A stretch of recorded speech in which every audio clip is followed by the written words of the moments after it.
meus queridos, tudo bem? Obrigada pela participação de vocês aqui com a gente. E hoje temos um convidado especial, não é, Ana? E aí? E Ana hoje tá com frio, hein? Como é que tá aí no sul? Tá frio, muito frio. Olá a todos. Você também, eu não vejo você E eu de de manga manga. comprida.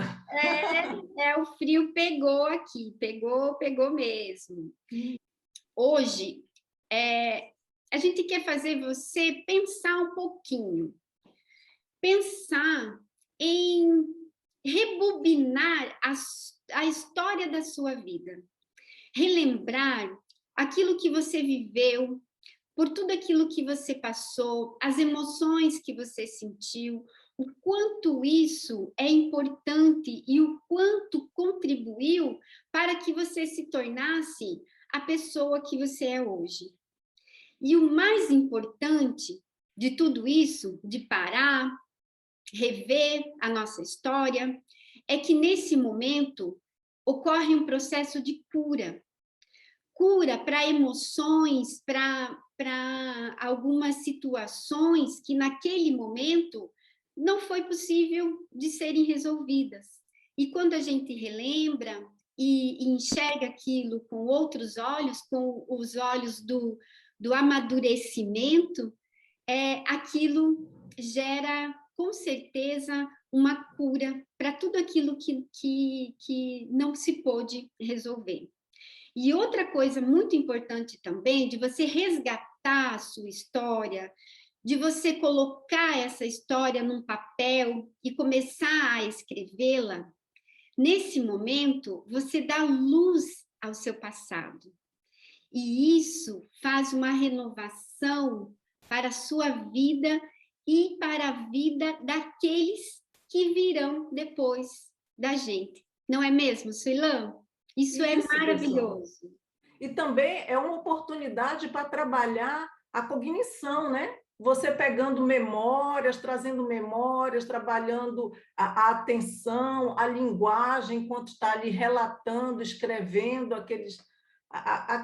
trazendo aquelas lembranças para o papel, né? Então você Exato. trabalha de várias formas, você vai trabalhando a cognição, isso é muito importante.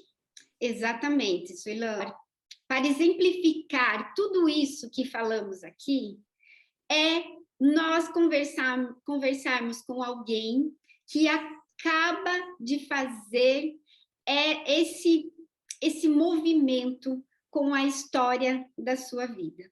Então, hoje, nós temos o prazer de estar com esse convidado, o senhor Altamirando Barreto Vieira, idoso, 81 anos, morador de Salvador, Bahia.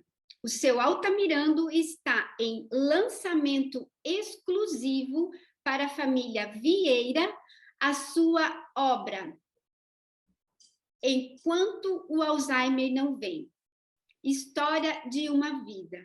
Seja bem-vindo, seu Altamirando, ao Envelhecendo com Você. Obrigado, Ana. Obrigado, Suilã. É um prazer estar aqui com vocês. A gente vai falar um pouco do meu livro, Enquanto o Alzheimer Não Vem. Ou seja, enquanto eu ainda consigo me lembrar das coisas, porque eu estou com 81 anos, sou um jovem de 81 anos. Exatamente. Então, o senhor está aqui para contar sobre a história, sobre o seu livro, mas antes disso, conta um pouquinho do senhor. Quem é o seu Altamirando Barreto Vieira? Adorei seu nome. Altamirando Barreto Vieira é um cara comum. É um cara comum. Na realidade, saiu de uma cidadezinha lá no interior da Bahia, uma cidadezinha chamada Laje, com 500 habitantes no máximo. Lá se dizia que o jovem só tinha duas opções, ou comércio ou roça. Sendo que comércio, se você não fosse filho de uma pessoa que tivesse dinheiro suficiente para bancar uma loja, uma empresa, um comércio para você, você seria o balconista. Isso aí era tudo que se queria, tudo que se desejava. Então, esse jovem saiu, papapá, estudou e conseguiu. Eu sou hoje um oficial da Força Aérea Brasileira, reformado, entendeu? Eu sou capitão da aeronáutica e vivo de uma aposentadoria. Mas eu vivi uma vida muito intensa, muito boa na Força Aérea Brasileira. Eu tive bons momentos, eu viajei em muitos aviões, eu estive na Amazônia, eu estive em rios ali daquela região, convivi com índios, entendeu? Foi uma vida bem plena, bem cheia de experiências. Quando eu me aposentei, aí eu disse, bem, já que como militar eu não consegui me ficar rico, eu vou ficar rico agora como empresário. E parti, então, para diversas opções. Uma foi criar uma escola de computação. Na época, chamei de Tata Pro. Foi fracasso total. Não ganhei um tostão. Depois eu resolvi desenvolver programas de computador. Desenvolvi um programa de computador para dentistas. Cheguei a vender 80 programas, mas não ganhei dinheiro. Não deu para nada. Aí eu disse, poxa vida, já que eu não estou ganhando dinheiro com isso aí, eu vou partir para outro negócio, o que é para uma loja de venda de produtos de cerâmica da Amazônia. E abri uma tal de Bela Amazônia. Trabalhei durante 3 anos, eu e Suilã, minha filha. A gente se revezando, um fazia a parte da manhã, outro da tarde, e depois de 3 anos, fechei a da Bela Amazônia, sem ganhar um tostão, sem pagar um centavo para a Suilã, e vivi. Cheguei à conclusão seguinte, que eu não nasci para negócio. A minha parte é só intelectual. Se eu tiver algum desenvolvimento na minha vida, foi em função do meu intelecto. Só. Exatamente como meu pai. Meu pai também era assim.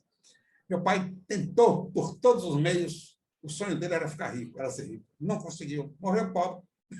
Mas se sobressaiu como por meio do seu intelecto. Bem, esse sou eu. Não tenho muita coisa, não. Olha, eu fiquei encantada com esse título. Enquanto o Alzheimer não vem. Histórias de uma vida. Dentre tantos projetos que o senhor fez após se aposentar, aí surgiu esse novo projeto, que esse deu certo. Está aí, saindo do forno agora. Como surgiu a vontade de escrever sobre o senhor, contar sobre o senhor? Ana, é o seguinte, normalmente, quando a gente pergunta para uma pessoa, para um idoso, e aí, como é que está fazendo? Ele está sentado numa cadeira, aí diz, estou pensando aqui na morte da bezerra. Eu quis pensar na morte da bezerra. Entendeu? E aí eu resolvi fazer esse livro. Não é um livro, não, resolvi fazer não um livro, resolvi escrevinhar a minha vida. E eu vou ler o seguinte, eu vou ler o prefácio desse livro, que aí vai dizer por que eu escrevi, com que finalidade, e tal. Observe, eu não vou ser longo, eu vou ler só um prefácio, que na realidade são algumas poucas palavras. Iniciei essa escrituração em 2011, inicialmente como registro de alguns fatos de minha lembrança sobre a vida de nossa família. Em atendimento ao desejo de meus filhos, principalmente as meninas. Não queria que tomasse o formato de autobiografia, porque acho isso algo um tanto pedante. Para mim, autobiografia só tem sentido se o biografado for pessoa que tenha contribuído com uma vida repleta de experiências significativas que sejam, por bem, passadas para outrem, principalmente desconhecidos. Fui escrevendo naturalmente quando me dei conta que tinha acabado de relatar a morte de meu pai. Fato significativo para mim. Por isso resolvi parar por aí. Mas a vida não para, e depois de ter vivido umas tantas experiências por muitos anos, com a vida tomando rumos completamente diferentes daqueles que eu havia vivido, senti a necessidade de escrevinhá-las. Hoje, Suilã, minha filha mais velha, e Flávia, sua filha já adulta e com vida própria, tentaram e acabaram me convencendo a colocar esses registros em forma impressa. Por que não? Até porque só terão acesso a eles meus parentes. E esses, com certeza, não me considerarão narcisista. A esta altura do campeonato, eu já me encontro na sala de espera, aguardando a chamada para o embarque. Só tenho 2 desejos. Um, que a decolagem não seja dolorida. que seja como a de meu pai, que mudou de estado enquanto dormia. 2. Que meus descendentes não me esqueçam com facilidade, e para isso conto com estes contos, possivelmente impressos. Que os meus heptanetos tenham a oportunidade de ver como eu vivia, isso lá pelos anos 2200, considerando 8 gerações com 25 anos cada uma. Imagino eles conversando e dizendo: esse meu heptavô era meio malucão. Parece que ele tinha um parafuso a mais ou a menos. Também, na época em que ele viveu, era tudo muito doido. Havia até uma tal de internet, não sei para quê. Telefone celular, imagina. Televisão, até um vírus que infectava humanos e tantas outras coisas que nem consigo pensar. Mas, pelo que ele deixou escrito, parece que, a seu modo, viveu uma vida razoável. Esse é o prefácio do meu livro. O interessante, como ele falou, né, é um relato para deixar para os descendentes, porque é muito bom isso de a gente poder saber a história dos nossos antepassados, né? Por exemplo, meu pai sempre me contou histórias de meus bisavós, né, meus avós, mas durante esse trabalho que ele foi fazendo, eu fiquei sabendo de histórias que ele não tinha me contado ainda. E a gente foi descobrindo, foi garimpando, e foram aparecendo as fotos antigas, sabe? Então, alguns primos meus nem conheciam por foto os bisavós. Então, isso é importante, você resgatar a sua história, né? Então, para entender por que eu escrevi e com que finalidade. Embora, senhor Tamirando, tem alguma parte do seu livro que, para o senhor, tem um significado especial? Tenho. Primeiro, eu preciso me colocar o universo em que eu vivia, entendeu? Porque é um trecho, um capítulo do livro que diz assim: quem cedo madruga. Tá? Mas para eu dizer quem cedo madruga, e para eu ler isso aqui, é preciso que eu crie um universo em que eu vivia, entendeu? Porque fala sobre mim. Bem, eu morava numa cidade do interior da Bahia, com no máximo 500 habitantes. Uma cidadezinha que não tinha nada. Uma farmácia, uma padaria, 4 ou 5 lojas de tecidos, 4 ou 5 mercearias e mais nada. Ali só tínhamos uma escola primária. As pessoas não tinham dinheiro suficiente para continuar os seus estudos. Então, meu pai, que naquela época era escrivão dos feitos cíveis e criminais, portanto, o único representante da justiça naquela cidade, vivia ali, levando sua vidinha de poucas glórias e muitas dificuldades. Aí entra o meu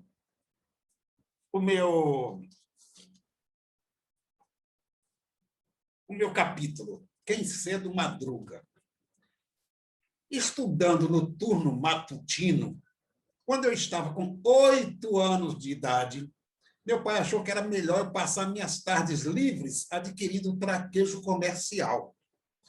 Acertou com seu amigo Juvencio Esteves de Moura, proprietário da padaria 3 de Maio, única da cidade, para que eu praticasse naquele estabelecimento. Logicamente, sem nenhuma remuneração. Assim, todas as tardes eu ia para a padaria e nos sábados, dia de feira, durante todo o dia. 6 meses depois, eu já dominava o funcionamento daquele comércio. Com 8 anos, hein? A ponto de Juvencio dispensar a Genor, seu único empregado, como medida de economia. Esse menino vai dar para o negócio, dizia meu pai, acreditando que meu futuro poderia estar garantido, pois não havia melhor alternativa para um jovem daquela cidade, onde o máximo que você poderia fazer era concluir o curso primário, e aí só restavam 2 opções: comércio ou roça. 1 ano depois, achei que trabalhar de graça não estava sendo uma boa coisa. Pedi a meu pai para me tirar da padaria, pois eu achava que poderia ganhar algum dinheiro trabalhando apenas na feira, aos sábados, vendendo feijão. E assim foi feito. Meu pai, que acertou com o Armazém Almeida, para me entregar uma saca de 50 quilos de feijão nos dias de feira. Sentado num banquinho de madeira, saca de feijão aberta à minha frente, Ia vendendo 1 litro para um, 2 litros para outro, e no final do dia tinha conseguido algum lucro.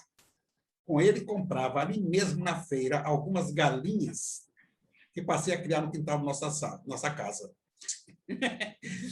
Quando eu tinha 10 anos de idade, Durval Nascimento convenceu meu pai de que aquele negócio de vender feijão na feira não me tinha futuro. Ofereceu a ele, então, a possibilidade de eu trabalhar na farmácia de sua propriedade, sem remuneração, apenas para praticar.